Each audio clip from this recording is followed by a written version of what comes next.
Assalamualaikum warahmatullahi wabarakatuh, teman-teman semua.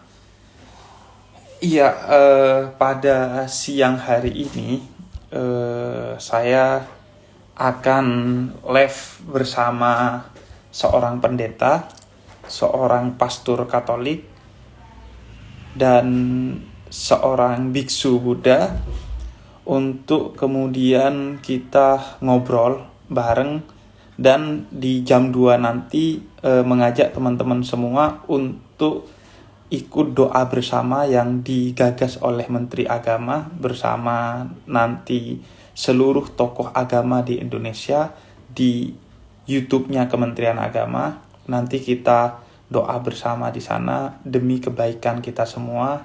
Yang wafat semoga diterima rohnya di sisi Allah, yang sakit semoga disembuhkan, yang sehat semoga Allah jaga, dan semoga pandemi ini segera musnah dari Indonesia dan dari dunia.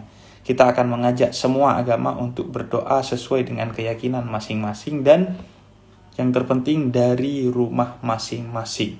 Pray from home. Oke, ini Pastor Postinus sudah masuk kayaknya.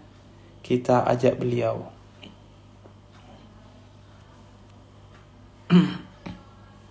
Oke, saya sambil invite dulu teman-teman.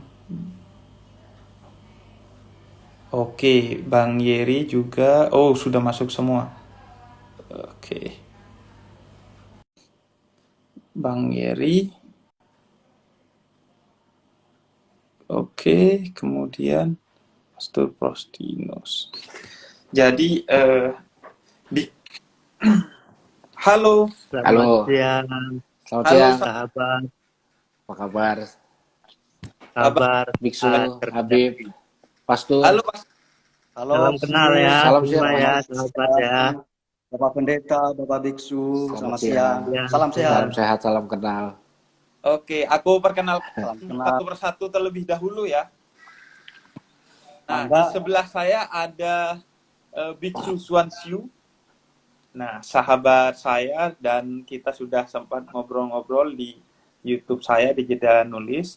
Kemudian beliau adalah tokoh muda Buddha. Nah, di bawah saya ada Pendeta Yeri Patinasarani yang Halo semua. Habib, kita pasti sudah Pastor, Biksu. seorang pendeta, tokoh muda dari agama Kristen, Protestan.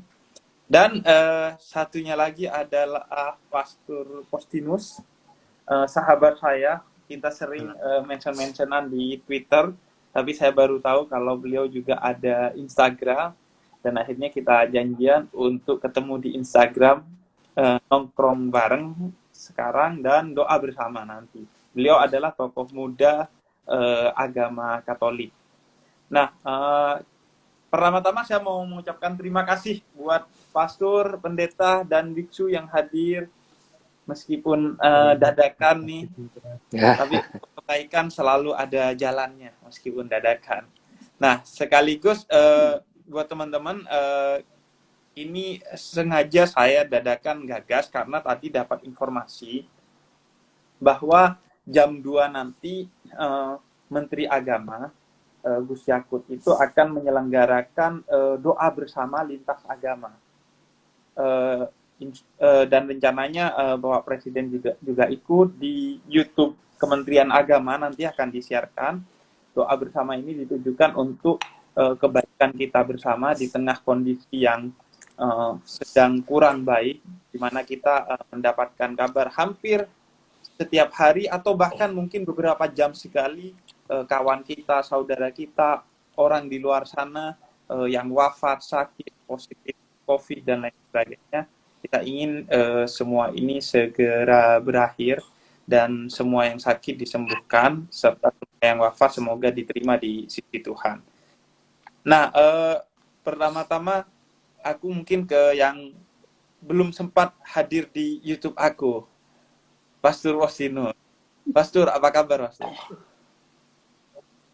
Kabar baik, Habib. Jafar. Nah, Pastor, pertama tuh aku mau tanya soal kekuatan doa dalam perspektif Katolik, Pastor. Kita kan sudah usaha nih semaksimal mungkin. Bahkan semua orang sudah berusaha.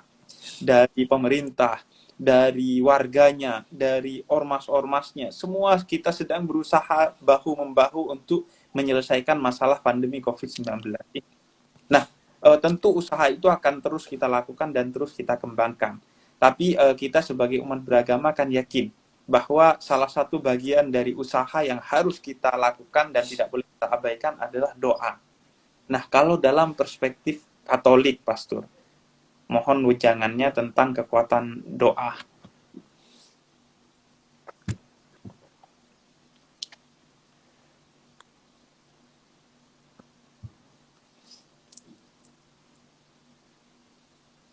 Silakan, Pastor.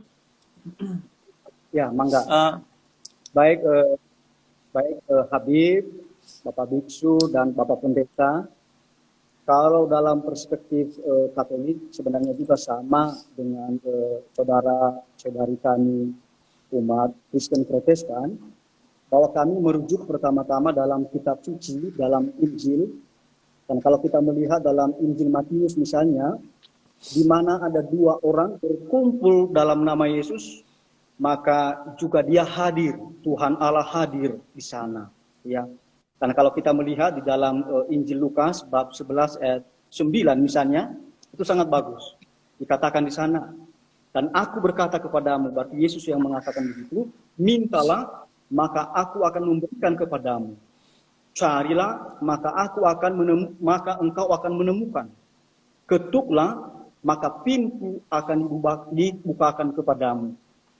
Kalau kita mengetuk pintu hati Tuhan Allah, mengetuk pintu surga, maka juga Tuhan Allah mengabulkan doa kita. Ini keyakinannya, ini keyakinan kita. Maka apa yang digagas oleh Bapak Menteri Agama Gus Yakub itu sangat baik untuk menghimpun kekuatan kita sebagai umat beriman untuk bersama-sama menghadapi pandemi ini, tidak hanya dari sisi kekuatan kita, tetapi juga dari sisi ilahi.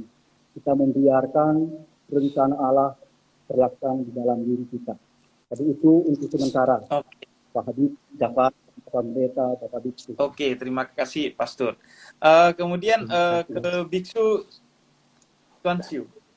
Biksu, bagaimana arti doa dalam agama Buddha, Biksu? Oke, selamat siang. Apa suara saya terdengar? Terdengar. Bisa. Oke. Sampai ke langit. Yang saya muliakan ya para sahabat Habib Hussein Jafar ya, Pendeta Yeri, dan satu lagi Romo siapa maaf? Postinus. Oh, Romo Postinus ya. Salam kenal dari saya, Suhu Cuansio. Cuman seringkali Habib kesulitan menyebut nama saya, beliau menyebutnya dengan Suhu Suryadi. Bagi saya is okay, tidak masalah. Kekuatan doa. Tentu semua setuju bahwa di Indonesia Tuhan yang Maha Kuasa yang memberikan satu kekuatan di dunia. Buddha tidak sebagai umat Buddha saya tidak menolak. Namun dalam pandangan Buddhis, Buddha memiliki pandangan bahwa doa adalah kekuatan. Kekuatan dari dalam. Ketika orang berdoa, tentu hasil dari doa adalah satu hati yang damai. Seperti selayaknya dalam doa, kedamaian ada dalam dirinya. Kekuatan dari dalam. Cuman seringkali kita sendiri yang merasa ragu dengan yang akan datang. Apakah doa ini terwujud atau tidak? Harapan adalah kekuatan. Doa adalah kekuatan. Upaya kita adalah kekuatan. Maka Sang Buddha mengatakan dalam dharmanya, segala sesuatu adalah saling keterkaitan. Tidak bisa berdiri sendiri. Doa kekuatan dari dalam akan sesuatu yang terjadi seperti masa pandemi. semua berdoa semoga pandemi segera berlalu dapat diatasi. Itu harus ada. Dan ketika kita berdoa demikian, saya yakin kedamaian hati, ketenangan hati itu sudah muncul sebenarnya. Tapi kenapa kita masih ragu? Karena ada penantian terjadinya suatu kenyataan dalam doa. Untuk mewujudkan hal ini, Buddha mengatakan bahwa ada doa, ada karya. Maka apa? Keberadaan kita berpengaruh besar untuk kebersamaan kita. Nah, yang paling penting, doa sudah, kedamaian sudah ada. Satu yang Buddha pesankan, jangan menolak kenyataan. Pandemi memang ada dan harus kita terima. Maka menerima kenyataan ini adalah satu bentuk ajaran Buddha yang sangat tinggi. Harapan bagus, tapi kenyataan tidak bagus, tidak sesuai dengan doa. Kita harus bisa menerima. Maka kekuatan doa tidak bisa berdiri sendiri. Karena Buddha mengatakan tidak ada sesuatu yang bisa berdiri sendiri. Maka semua adalah keterkaitan. Doa yang berhasil berarti apa? Kesempurnaan dari segala bentuk sesuatu yang mendukung. Ya, maka dari sinilah kita berharap doa kita tidak hanya sekedar doa. Ada kekuatan damai. Apapun yang terjadi, tetap hati harus damai. Kita terus bersama dan saya yakin kita bisa melampaui hal ini. Karena apa? Buddha selalu mengatakan, segala sesuatu adalah berubah.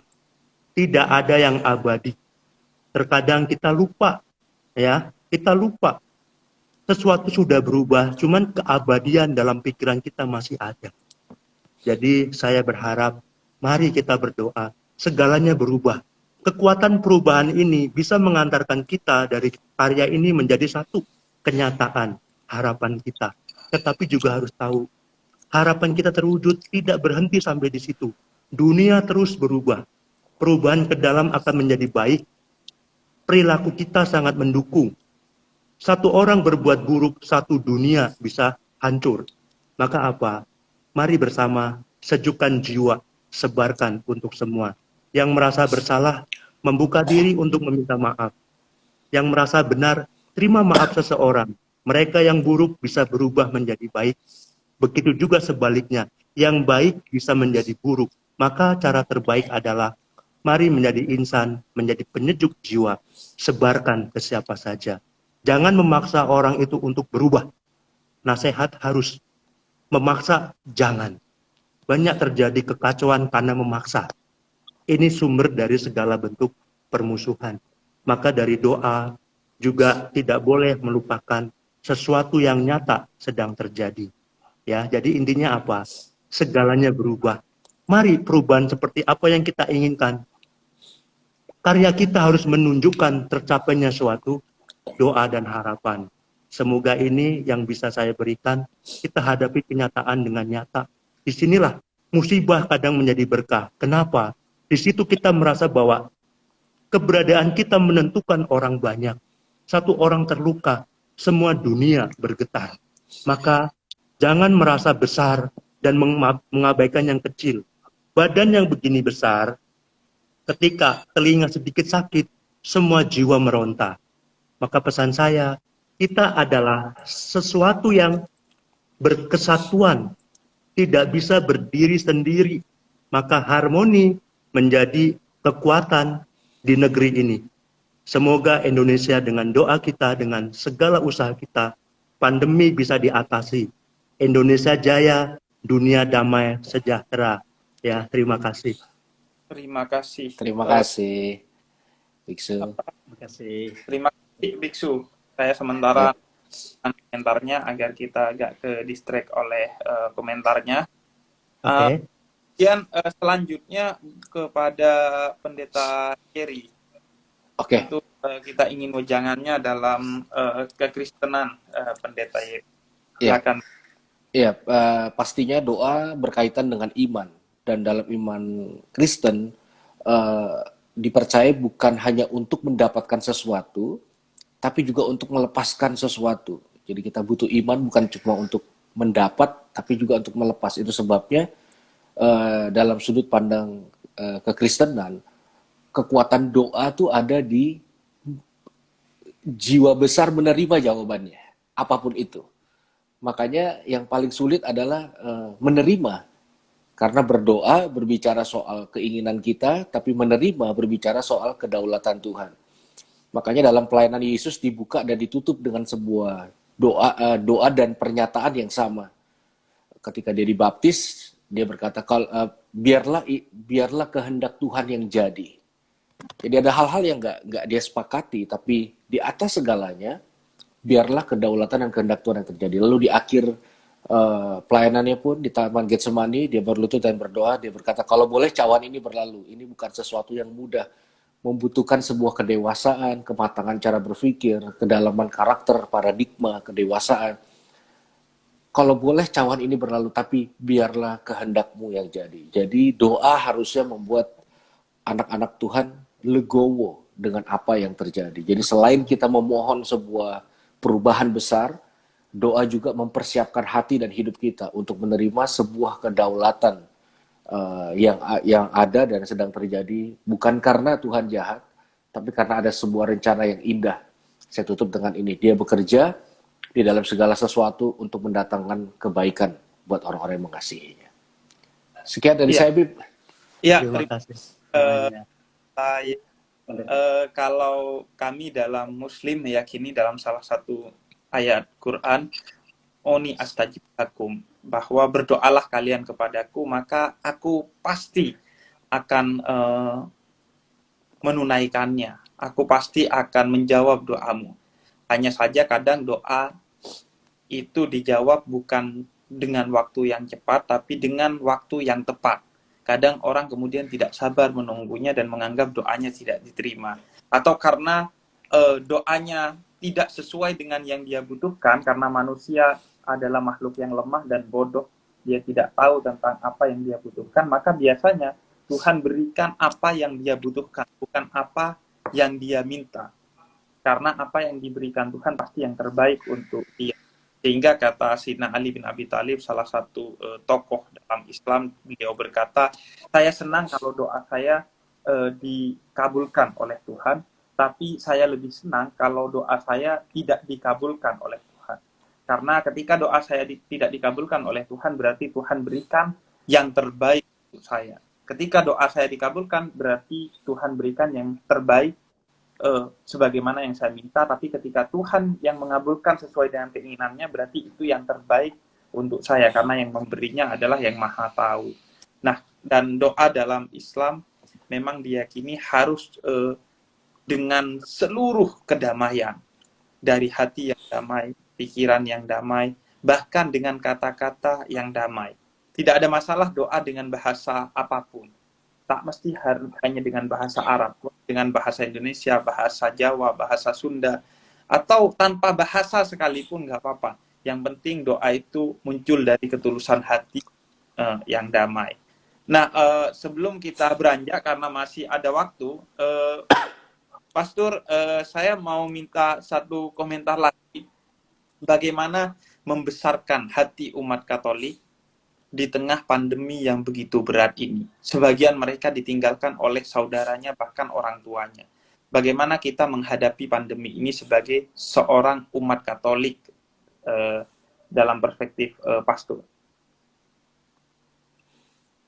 Baik, Habib Jafar, Pak Pendeta, dan Bapak Biksu.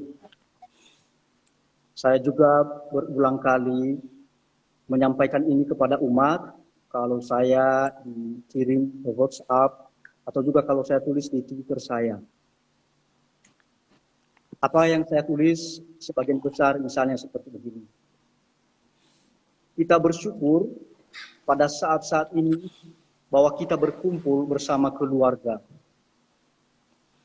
Pada saat-saat yang sangat genting juga kita melihat anggota keluarga kita yang terpapar COVID-19.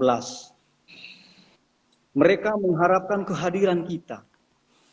Tetapi kehadiran kita tidak semata-mata fisik, tetapi juga secara spiritual, dalam doa, dalam perhatian kita, saling sapa satu sama lain. Maka saya kadang-kadang kalau ada yang sakit, minta didoakan, saya video call bersama mereka. Jarak tidak bisa membatasi relasi. Doalah yang menghubungkan satu sama lain. Maka juga saya selalu mengajak, baik umat Katolik maupun umat yang lain, marilah kita saling berbagi, saling memperhatikan, saling menolong.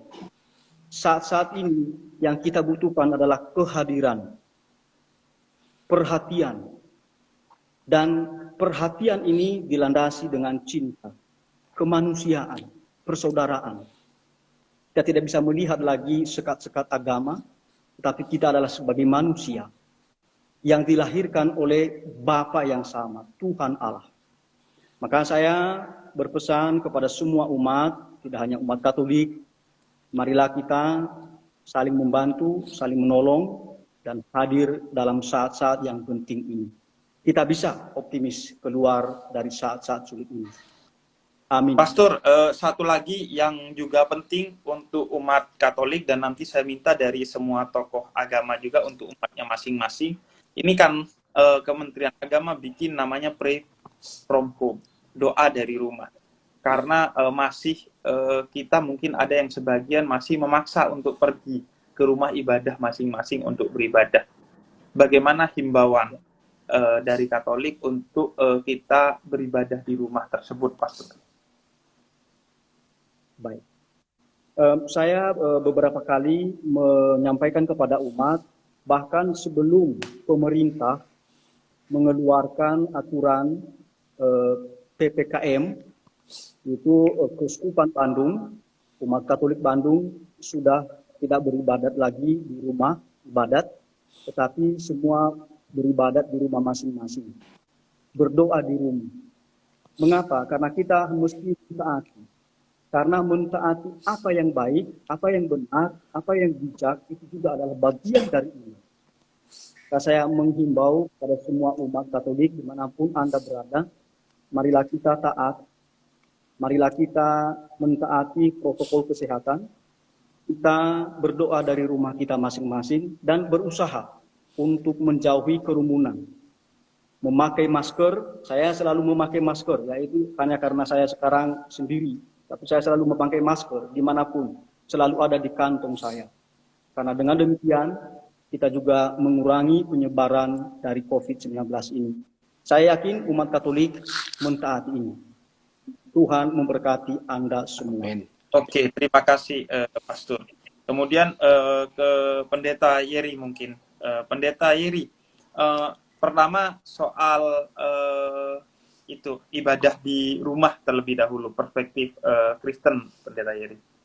Iya, karena kita ini terang dan garam dunia, artinya keimanan kita diidentifikasi dengan bagaimana caranya kita berdampak pada sekeliling kita, maka satu-satunya jalan hari ini menjadi berkat, menjadi dampak, menjadi garam dan terang adalah mematuhi protokol kesehatan. Ibadah di rumah, memakai masker, menjaga jarak, dan sebagainya. Ketika kita menolak dengan alasan apapun, kita sedang mengingkari sebuah inti dari ibadah itu sendiri. Jadi inilah waktu yang tepat untuk kita menjadi berkat buat orang lain dengan cara beribadah di rumah. Nah, selanjutnya umat Kristiani Protestan pasti juga sebagian kehilangan keluarga, kan orang tuanya, Bang Yeri. Mereka butuh kekuatan tokohnya. Bagaimana menghadapi pandemi ini? Bagaimana melihat pandemi ini sebagai satu keindahan? Ya, jadi saya melihat gini, ada satu kekuatan di balik kata terima kasih ya, dalam bahasa Indonesia. Terima kasih itu artinya kalau dikasih terima, kalau diminta ya kasih. Pandemik ini adalah waktu kita merenungkan bahwa segala sesuatu bukan punya kita. Terima, kasih. Terima, kasih. Dan itulah akan membuat kita menjalani kehidupan ini dengan tetap bersuka cita, karena kita sadar bahwa segala sesuatu, keluarga, uang, kesehatan, itu bukan punya kita. Dan yang kedua, serahkanlah semua kepada Tuhan. Kenapa? Karena kita tidak mungkin kehilangan sesuatu yang sudah kita serahkan. Jadi ini momen yang paling baik untuk orang berdiri di posisi yang paling tepat di hadapan Tuhan, juga di hadapan manusia. Oke, terima kasih Bang Yeri. Kemudian ke Biksu Swansyu. Nah, saya Oke, sudah mulai bisa nih Ya, udah manggil. bisa ya. sorry ya, saya lagi di luar, jadi kondisinya tidak ini Nggak ya. Jadi apa-apa, tetap saya usahakan yang terbaik untuk nggak apa-apa. Indonesia ya. Jadi Lagi gini, penuh perdamaian. Nah, dua hal ya saya itu. Pertama, kuatkan umat Islam di tengah pandemi ini. Kemudian yang kedua, himbauan untuk beribadah di rumah saja. oke ya. Saya sadar sesadar-sadarnya bahwa keberadaan saya berpengaruh besar untuk orang banyak, terutama yang di sekeliling kita. Saya Suhu Cuansu ya mengajak umat Buddha yang tergabung di sini, semoga yang tergabung di sini juga turut menyalurkan. Doa adalah bersatunya kekuatan baik dari pikiran dan hati yang suci. Ya, di sini doa sifatnya adalah individu, sehingga tidak ada tempat khusus yang bisa menghalangi niat kita. Maksudnya dimanapun tempat, dimanapun kita berada, doa bisa didirikan. Wihara adalah tempat berkumpulnya banyak orang untuk berdoa bersama. Doa seorang diri dengan doa bersama, kekuatannya sama dalam arti kita menikmati satu sukacita yang sama. Namun kita sadar, kebersamaan kita hari ini bukan berarti tidak hadirnya doa kita. Doa tetap harus dimanapun kita berada. Dan hari ini kita sadar, kebiasaan doa bersama yang selama ini kita lakukan, hari ini belum bisa diwujudkan. Kenapa? Doa yang baik, kedamaian bisa terwujud, tentu adalah ketika kita dengar bahwa kita semua dalam keadaan sehat, selamat, sejahtera. Di pandemi ini, kita tidak bisa bersama secara badan jasmani. Tapi saya yakin dengan kekuatan pengertian yang benar, kita sadar bahwa dengan berkumpul seperti yang dulu, berkumpulnya jasmani kita, itu akan sulit untuk memutus pandemi ini. Maka dengan hati yang benar-benar tanpa menghilangkan rasa hormat, mari para umat Buddha khususnya, dan seluruh saudara sahabat yang hari ini ada bersama kita, mari kita bangun kekuatan akan kesadaran daripada kondisi ini. Semoga dengan kekuatan dan kesadaran kita, keselamatan kita penting, orang banyak juga penting, sehingga hati menjadi tetap sejuk walaupun badan tidak bersama, namun hati yang untuk menyelamatkan, menyejukkan, doa yang hikmat, mari kita lakukan secara individu. Demikian, terima kasih. Iya, Terima dalam kasih. Islam Nabi katakan bahwa semua tempat di mana kita beribadah, di mana kita bersujud adalah masjid. Maka di tengah kondisi seperti saat ini, umat Islam sudah menjadi ketentuan yang telah dituliskan oleh seluruh ormas Islam bahwa kita harus beribadah di rumah saja ketika kita berada dalam kondisi sakit atau kita berada di zona merah atau sekedar ada perasaan yang ragu untuk kita ke masjid karena takut tertular. Dalam Islam, hujan lebat saja menjadi sebab diperbolehkannya untuk sholat di rumah. Apalagi corona dan pandemi yang mengglobal seperti saat ini. Karena itu kita tidak bisa ke masjid, mari kita masjidkan rumah kita masing-masing. Dan nggak apa-apa tidak bersama, karena dalam Islam, silaturahmi, kebersamaan itu intinya bukan kebersamaan fisik, tapi kebersamaan hati. Meskipun bersama secara fisik, tapi di tengah kondisi seperti saat ini bisa membuat saudara kita sakit hingga wafat, maka itu justru bukan kebersamaan yang dikehendaki Allah. Tapi ketika walaupun tidak bersama secara fisik, tapi hati kita diikat oleh cinta, maka itulah kebersamaan yang sejati. Dan pandemi ini adalah ketentuan dari Tuhan. Entah itu karena perbuatan manusia, karena kelalaian manusia, tapi percayalah bahwa ini adalah takdir dari Tuhan. Dan Tuhan katakan dalam Al-Quran bahwa bisa jadi kamu menganggap sesuatu yang telah aku tetapkan ini buruk, padahal itu yang terbaik buat kamu. Dan sebaliknya bisa jadi apa yang kamu sukai itu adalah sebenarnya buruk bagi kamu. Maka di tengah pandemi, di mata kita mungkin pandemi ini adalah kesakitan, keburukan, kematian. Tapi percayalah bahwa di mata Tuhan inilah yang terbaik untuk kita. Maka yang terbaik adalah ambillah sisi-sisi baik atau hikmah dari pandemi ini. Salah satunya dulu, kematian seolah jauh dari kita. Padahal kematian itu dekat, kematian itu pasti. Tapi saat pandemi ini kita merasakan kematian itu betapa pastinya dan betapa dekatnya dengan kita, sehingga tidak ada kekuatan kecuali kita terus mendekat kepada yang maha kuasa atas nyawa dan kehidupan kita bersama. Oke, ini sudah masuk jam 2. Saya mau mengajak teman-teman semua yang menonton live di sini untuk melanjutkan nonton live di YouTube-nya Kementerian Agama. Di sana ada tokoh-tokoh agama dari semua agama dan kayaknya lebih canggih karena lebih senior dari kita. Kita berdoa bersama di sana demi kebaikan kita bersama. Terima kasih Pastor Postinos, terima kasih Pendeta. Terima kasih Pastor Habib Terima Biksu. kasih sahabat semua ya. Sehat Terima kasih. untuk kita Indonesia kuat. Ya. Salam buat teman-teman semua. Oke, makasih. Pamit.